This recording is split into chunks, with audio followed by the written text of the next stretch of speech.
औज़ुबिल्लाहिमिनश्शैतानिर्रजीम बिस्मिल्लाहिर्रहमानिर्रहीम।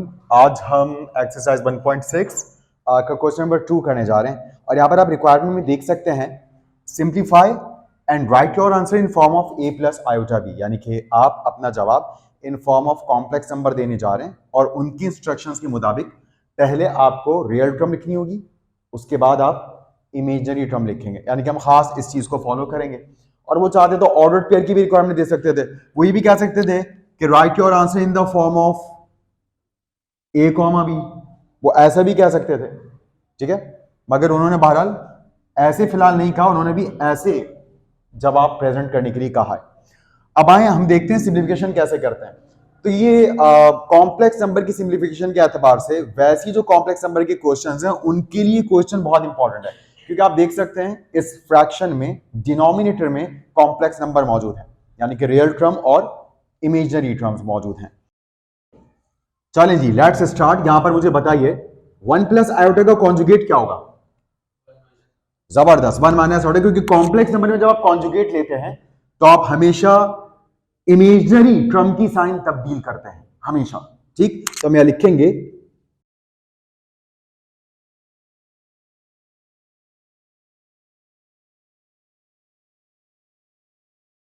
That is, जो कि क्या है 1 माइनस आयोटा है। और आप सिंपल ये भी लिख सकते हैं कि multiply divide by 1 minus iota.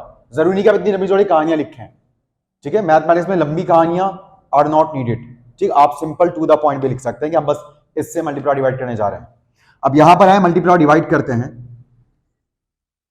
तो -1 ओवर 1 प्लस आयोटा मल्टीप्लाई होगा 1 माइनस आयोटा से और डिवाइड भी होगा 1 माइनस आयोटा से, ठीक। उसके बाद जब आप दो फ्रैक्शंस को मल्टीप्लाई करवाते हैं तो न्यूमरेटर न्यूमरेटर और डिनोमिनेटर डिनोमिनेटर से मल्टीप्लाई होता है, ये बात आप जानते हैं। तो -1 मल्टीप्लाई होगा 1 माइनस आयोटा से, तो पहले -1 1 से मल्टीप्लाई होगा और फिर -1 माइनस आयोटा से मल्टीप्लाई होगा। तो -1 जब 1 से मल्टीप्लाई होगा तो माइनस प्लस माइनस 1 1 जा 1, क्योंकि मल्टीप्लाई में हमेशा पहले साइन मल्टीप्लाई होते हैं और मेरिट पर साइन मल्टीप्लाई होने से जो साइन आता है वो हम लिखते हैं। और minus minus plus 1 into iota iota. अच्छा, डिनोमिनेटर में भी आप चाहें तो पूरा तफसील से मल्टीप्लाई करवा सकते हैं, यानी कि कैसे आप चाहें तो यहां पर पहले 1 को 1 से मल्टीप्लाई करवाएं, फिर 1 को आयोटा से, फिर आयोटा को 1 से, फिर आयोटा को नेगेटिव आयोटा से, मगर इसमें बहुत टाइम वेस्ट होगा। जबकि आपको यहां पर एक आसानी दी गई है, मैथमेटिक्स में अलाउ है कि आप यहां पर इन दोनों का प्रोडक्ट डायरेक्ट लिख दें विदाउट फॉलोइंग प्रॉपर स्टेप्स। और वो डायरेक्ट किससे लिख दें? फॉर्मूले से। और फॉर्मूला क्या है? जब दो सेम वैल्यूज के दरमियान में एक बार प्लस हो और उन्हीं के दरमियान में माइनस हो तो आप ये वाला फॉर्मूला अप्लाई कर सकते हैं, a plus B A minus B, जो किसके इक्वल होता है? A square minus B square के इक्वल होता है। तो यहां पर हमने साइड में इस फॉर्मूले का रेफरेंस दे दिया है, तो 1 का स्क्वायर हो जाएगा और माइनस साइन के बाद b यहां पर आयोटा है तो आयोटा पर भी क्या आ जाएगा? स्क्वायर हो जाएगा। और आप जानते हैं आयोटा स्क्वायर किसके इक्वल होता है? -1 प्लस आयोटा डिवाइडेड बाय 1 का स्क्वायर 1, माइनस साइन के बाद आयोटा स्क्वायर -1 के इक्वल होता है। ये बात हम बार बार डिस्कस करते रहे कि एक्चुअली आयोटा अंडर रूट -1 के इक्वल होता है। अगर आप स्क्वायरिंग बोथ साइड्स कर दें तो आयोटा पर स्क्वायर आ जाएगा और रूट स्क्वायर से कैंसिल होकर सिर्फ क्या रह जाएगा? -1। और क्योंकि रूट खत्म हो गया तो आयोटा स्क्वायर रियल वैल्यू बन चुका है, जबकि आयोटा इमेजिनरी वैल्यू था। तो जहां भी आयोटा स्क्वायर आता है हम वहां पर -1 लिख देते हैं। अब यहां पर -1 plus iota as it is और डिनोमिनेटर में माइनस माइनस प्लस 1 प्लस 1 2।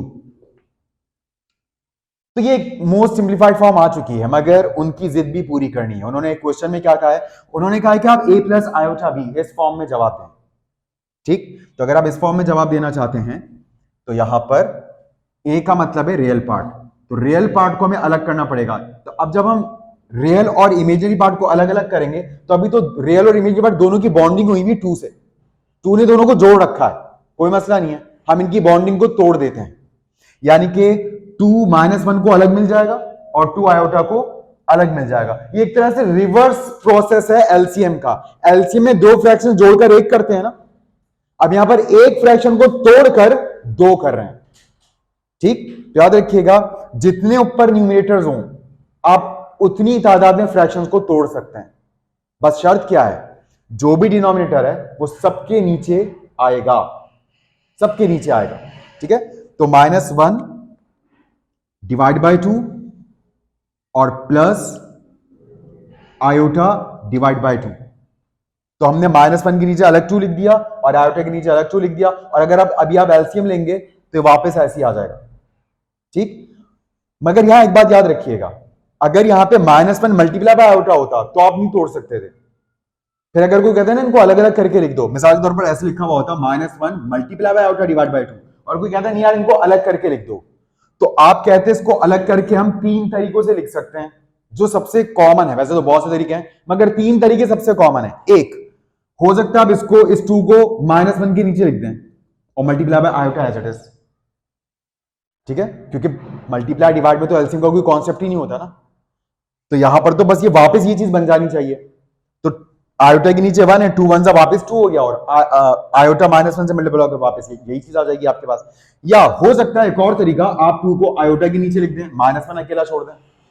या ये भी हो सकता है कि आप इस 2 को ना तो आयोटा के नीचे लिखें ना -1 के नीचे लिखें, बल्कि आप इस 2 को एक नई फ्रैक्शन बना के लिख दें, और ऊपर जाहिर बात है 1 है, फिर न्यूमरेटर जब आप नई फ्रैक्शन बनाएंगे। तो 3 तरीकों से मैंने आपको लिखकर दिखाया, इसको तोड़ा 3 तरीकों से जब ये मल्टीप्लाइंग फॉर्म में था, मगर प्लस माइनस में आपको डिनोमिनेटर सबके साथ अलग अलग लिखना पड़ता है। अच्छा, अभी भी देखा जाए तो ये प्रॉपर इस फॉर्म में नहीं आ पाया है, क्योंकि उन्होंने क्या पहले ए लिखे यानी कि रियल पार्ट, फिर प्लस या माइनस जो भी साइन है वो लिखें, फिर आयोटा लिखें, और फिर बी यानी कि इमेजिनरी पार्ट लिखें। तो यहां पर अब मुझे बताइए, अगर मैं इसको इस फॉर्म में लिखना चाहूं तो क्या ऐसे नहीं लिख सकता? -1/2 प्लस आयोटा इंटू 1/2, यानी कि यहां पर ए रियल वैल्यू क्या है? -1/2, और बी इमेजिनरी वैल्यू क्या है? 1/2।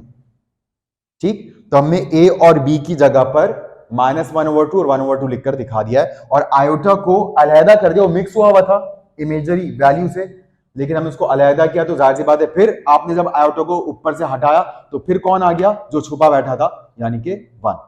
ठीक, तो हमने बिल्कुल अब एग्जैक्टली उस फॉर्म में जवाब दिया है जिस फॉर्म में ये चीज रिक्वायर्ड थी।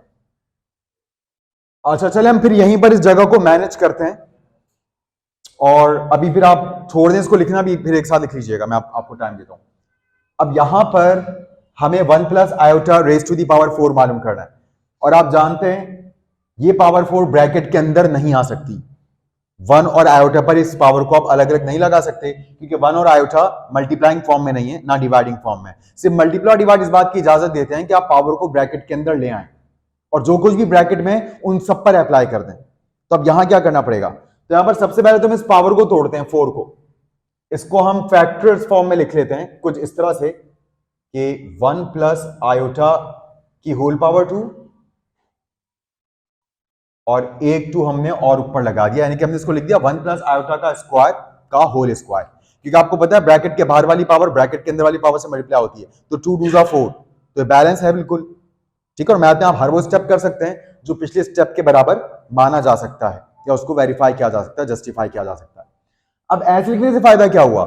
ऐसे लिखने से यह फायदा हुआ कि अब आप अंदर a प्लस बी के होल स्क्वायर का फॉर्मूला लगा सकते हैं। a प्लस बी के होल स्क्वायर का क्या फॉर्मूला होता है? a square plus 2ab plus B square, ये फॉर्मूला होता है a प्लस बी के होल स्क्वायर का। तो हम भी कर्ली ब्रैकेट के अंदर 1 प्लस आयोटा के स्क्वायर पर ये वाला फॉर्मूला अप्लाई कर लेते हैं, 1 को a मान लेते हैं और आयोटा को b मान लेते हैं। तो let's do it. a square plus 2ab plus B square, ऊपर होल स्क्वायर, a का मतलब 1 है, शुरू के दोनों ब्रैकेट्स में a आता है,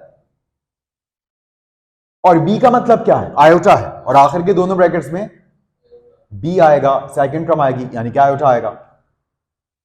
अब 1 का स्क्वायर आप जानते हैं 1 होता है, 2 1 जा 2, 2 इंटू आयोटा 2 आयोटा होता है, और प्लस आयोटा पर स्क्वायर आ गया, और ऊपर होल स्क्वायर अपनी जगह पर है। फिर आप जानते हैं आयोटा स्क्वायर तो -1 के इक्वल होता है, जहां कहीं जब कभी आयोटा स्क्वायर आ जाए आप क्या लिख देते हैं? -1। तब हम अगले स्टेप में 1 प्लस 2 आयोटा -1 लिख देंगे, प्लस माइनस आप जानते हैं माइनस ही होता है, और ऊपर whole square as it is. उसके बाद ये +1 से -1 क्या हो जाएगा? कैंसिल हो जाएगा, और अब आपके पास सिर्फ रह गया 2 आयोटा। अगर कोई सोचे कर्ली ब्रैकेट डाउन ब्रैकेट क्यों बन गया, कोई मसला नहीं है, आपका दिल चाह रहा है आप कर्ली ब्रैकेट ही बना दें, कोई मसला नहीं है, क्योंकि अंदर से राउंड ब्रैकेट खत्म हो गया था ना, तो इसलिए मैंने इसको राउंड ब्रैकेट बना दिया, तो ब्रैकेट्स में कोई प्रॉब्लम नहीं है। अब बताएं, यहां तो पावर अंदर नहीं ला सके थे, क्या यहां ये पावर 2 और आयोटा पर अलग अलग ला सकते हैं? यहां क्यों ला सकते हैं? क्योंकि ये मल्टीप्लाइंग फॉर्म में, बिल्कुल 2 और आयोटा, ये मल्टीप्लाई डिवाइड की दुनिया है, इसको अलग तरीके से डील करते हैं। वहां नहीं ला सकते थे, वो प्लस माइनस की दुनिया थी, उसको अलग तरीके से डील करते हैं।